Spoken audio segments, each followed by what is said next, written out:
And joining me now, Congressman Steve Cohen, Democrat of Tennessee. Thank you so much, Congressman, for being here with us. You were one of the House members that voted for this tonight. What was in the deal for you? Well, the government's open. We're open for business. The United States government should always be open. And the debt ceiling should never be threatened because it put the United States' reputation on the line, hurt our economics, possibly Fitch just looked at downgrading us a negative perspective, and that's wrong. So I just was getting it open. All the details, I wasn't for everything that was in there, but getting the government open and getting past this crisis was the most important thing. And the Democrats were united in voting for the proposal. What did this shutdown mean for you, for your district, 16-day shutdown? Well, there's a naval facility in Millington, Tennessee, which is part of my district. There was a shutdown there. The IRS, a big IRS center in Memphis, shut down there. Lots of friends who came and constituents who came to Washington were disappointed they couldn't go to the museums, go to the war memorials. People traveling couldn't go to the national parks. We couldn't get visas for people back home.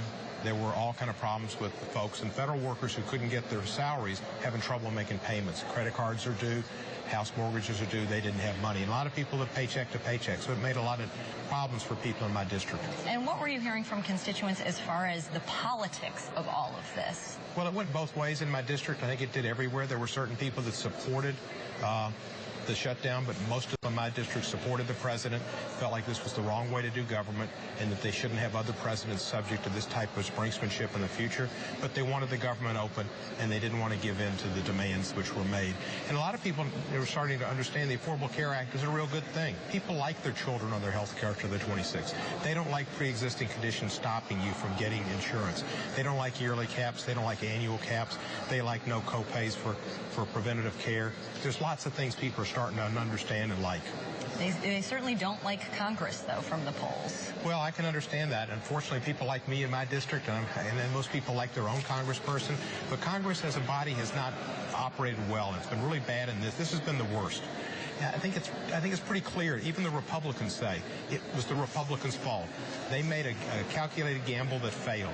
The Tea Party Republicans thought they could take something. They were ideologues. A lot of them are sophomores. They really don't have experience in compromise and government. I don't think they'll try this type of thing again. How does House Speaker John Boehner come out of all of this? He doesn't come out good at all. My expectation is he will not be Speaker in January 2015. Now, I spoke to some of your Republican colleagues earlier today who said, no, the president and the Senate leaders have this all wrong. They were the ones that did not negotiate. Yes, Republicans caved, but they did not negotiate. It wasn't on us. What do you say to that? Well, they could say that the earth was flat, but it's not. Congressman, thank you so much for being here with us. We appreciate it. So there you have it. And to sum it all up, the debt deal, now a done deal. Federal workers going back to work tomorrow as well. Back to you. Thank you very much, Megan. Megan Hughes there having a busy night for us there on Capitol Hill. All right.